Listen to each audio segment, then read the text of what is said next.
আসসালামু আলাইকুম। আজকের ভিডিওতে আমরা সোর্স অনুযায়ী অপারেটিং সিস্টেম বেসিক্স সম্পর্কে বিস্তারিত জানব, তাই ভিডিওটি শেষ পর্যন্ত দেখুন। অপারেটিং সিস্টেম বা ওএস হল এমন একটি সিস্টেম সফটওয়্যার যা ইউজার এবং কম্পিউটার হার্ডওয়্যারের মধ্যে যোগাযোগ তৈরি করে। এটি আমাদের এবং মেশিনের মধ্যকার মাধ্যম হিসেবে কাজ করে।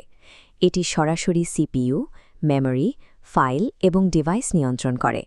উদাহরণ হিসেবে উইন্ডোজ, লাইনাক্স এবং অ্যান্ড্রয়েড উল্লেখ করা যায়। এই অদৃশ্য ম্যানেজমেন্ট লেয়ার ছাড়া পৃথিবীর সবচেয়ে শক্তিশালী কম্পিউটার হার্ডওয়্যারও মানুষের ব্যবহারের জন্য সম্পূর্ণ অকেজো হয়ে থাকবে। প্রোগ্রাম হল কিছু ইনস্ট্রাকশনস বা কোডের সমষ্টি যা নির্দিষ্ট কাজ করার জন্য তৈরি করা হয়। প্রোগ্রাম স্থির অবস্থায় থাকে এবং চালু না হওয়া পর্যন্ত এটি স্টোরেজে শুধু একটি ফাইল হিসেবে জমা থাকে, যেমন ভিএলসি মিডিয়া প্লেয়ার বা এমএস ওয়ার্ড। তবে কোনো প্রোগ্রাম ওপেন বা লঞ্চ করার সাথে সাথেই এর পরিচয় এবং কাজের ধরন বদলে যায়। কোনো প্রোগ্রাম যখন এক্সিকিউট হয় তখন সেটিকে প্রসেস বলা হয়, অর্থাৎ রানিং প্রোগ্রামই হল প্রসেস। যেমন আপনি যখন ক্রোম ব্রাউজার ওপেন করেন তখন ক্রোম একটি প্রসেস হিসেবে রিসোর্স ব্যবহার শুরু করে।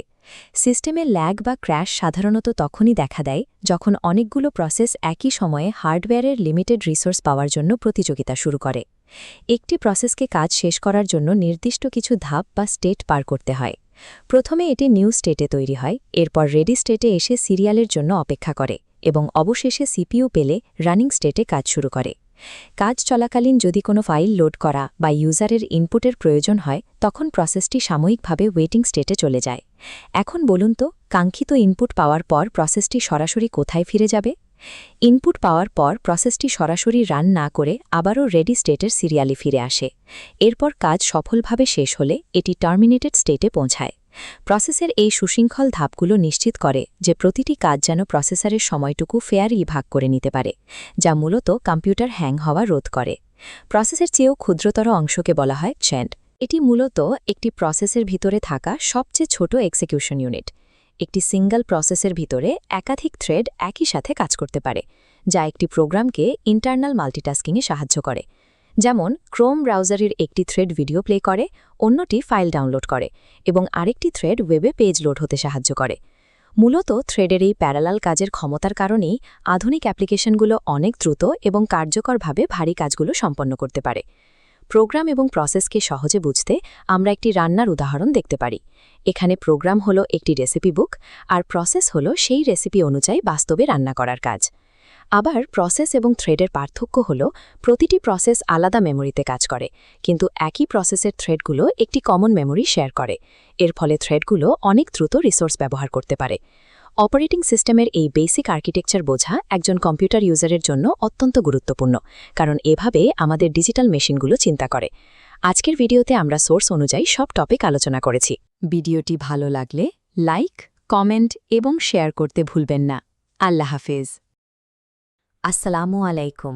আজকের ভিডিওতে আমরা সোর্স অনুযায়ী অপারেটিং সিস্টেম বেসিক্স সম্পর্কে বিস্তারিত জানব, তাই ভিডিওটি শেষ পর্যন্ত দেখুন। অপারেটিং সিস্টেম বা ওএস হল এমন একটি সিস্টেম সফটওয়্যার যা ইউজার এবং কম্পিউটার হার্ডওয়্যারের মধ্যে যোগাযোগ তৈরি করে। এটি আমাদের এবং মেশিনের মধ্যকার মাধ্যম হিসেবে কাজ করে। এটি সরাসরি সিপিইউ, মেমরি, ফাইল এবং ডিভাইস নিয়ন্ত্রণ করে। উদাহরণ হিসেবে উইন্ডোজ, লাইনাক্স এবং অ্যান্ড্রয়েড উল্লেখ করা যায়। এই অদৃশ্য ম্যানেজমেন্ট লেয়ার ছাড়া পৃথিবীর সবচেয়ে শক্তিশালী কম্পিউটার হার্ডওয়্যারও মানুষের ব্যবহারের জন্য সম্পূর্ণ অকেজো হয়ে থাকবে। প্রোগ্রাম হল কিছু ইনস্ট্রাকশনস বা কোডের সমষ্টি যা নির্দিষ্ট কাজ করার জন্য তৈরি করা হয়। প্রোগ্রাম স্থির অবস্থায় থাকে এবং চালু না হওয়া পর্যন্ত এটি স্টোরেজে শুধু একটি ফাইল হিসেবে জমা থাকে, যেমন ভিএলসি মিডিয়া প্লেয়ার বা এমএস ওয়ার্ড। তবে কোনো প্রোগ্রাম ওপেন বা লঞ্চ করার সাথে সাথেই এর পরিচয় এবং কাজের ধরন বদলে যায়। কোনো প্রোগ্রাম যখন এক্সিকিউট হয় তখন সেটিকে প্রসেস বলা হয়, অর্থাৎ রানিং প্রোগ্রামই হল প্রসেস। যেমন আপনি যখন ক্রোম ব্রাউজার ওপেন করেন তখন ক্রোম একটি প্রসেস হিসেবে রিসোর্স ব্যবহার শুরু করে। সিস্টেমে ল্যাগ বা ক্র্যাশ সাধারণত তখনই দেখা দেয় যখন অনেকগুলো প্রসেস একই সময়ে হার্ডওয়্যারের লিমিটেড রিসোর্স পাওয়ার জন্য প্রতিযোগিতা শুরু করে। একটি প্রসেসকে কাজ শেষ করার জন্য নির্দিষ্ট কিছু ধাপ বা স্টেট পার করতে হয়। প্রথমে এটি নিউ স্টেটে তৈরি হয়, এরপর রেডি স্টেটে এসে সিরিয়ালের জন্য অপেক্ষা করে এবং অবশেষে সিপিইউ পেলে রানিং স্টেটে কাজ শুরু করে। কাজ চলাকালীন যদি কোনো ফাইল লোড করা বা ইউজারের ইনপুটের প্রয়োজন হয় তখন প্রসেসটি সাময়িকভাবে ওয়েটিং স্টেটে চলে যায়। এখন বলুন তো, কাঙ্ক্ষিত ইনপুট পাওয়ার পর প্রসেসটি সরাসরি কোথায় ফিরে যাবে? ইনপুট পাওয়ার পর প্রসেসটি সরাসরি রান না করে আবারও রেডি স্টেটের সিরিয়ালে ফিরে আসে। এরপর কাজ সফলভাবে শেষ হলে এটি টার্মিনেটেড স্টেটে পৌঁছায়। প্রসেসের এই সুশৃঙ্খল ধাপগুলো নিশ্চিত করে যে প্রতিটি কাজ যেন প্রসেসরের সময়টুকু ফেয়ারলি ভাগ করে নিতে পারে, যা মূলত কম্পিউটার হ্যাং হওয়া রোধ করে। প্রসেসের চেয়েও ক্ষুদ্রতর অংশকে বলা হয় চেন্ড। এটি মূলত একটি প্রসেসের ভিতরে থাকা সবচেয়ে ছোট এক্সিকিউশন ইউনিট। একটি সিঙ্গল প্রসেসের ভিতরে একাধিক থ্রেড একই সাথে কাজ করতে পারে, যা একটি প্রোগ্রামকে ইন্টারনাল মাল্টিটাস্কিংয়ে সাহায্য করে। যেমন ক্রোম ব্রাউজারের একটি থ্রেড ভিডিও প্লে করে, অন্যটি ফাইল ডাউনলোড করে এবং আরেকটি থ্রেড ওয়েবে পেজ লোড হতে সাহায্য করে। মূলত থ্রেডের এই প্যারালাল কাজের ক্ষমতার কারণেই আধুনিক অ্যাপ্লিকেশনগুলো অনেক দ্রুত এবং কার্যকরভাবে ভারী কাজগুলো সম্পন্ন করতে পারে। প্রোগ্রাম এবং প্রসেসকে সহজে বুঝতে আমরা একটি রান্নার উদাহরণ দেখতে পারি। এখানে প্রোগ্রাম হলো একটি রেসিপি বুক, আর প্রসেস হলো সেই রেসিপি অনুযায়ী বাস্তবে রান্না করার কাজ।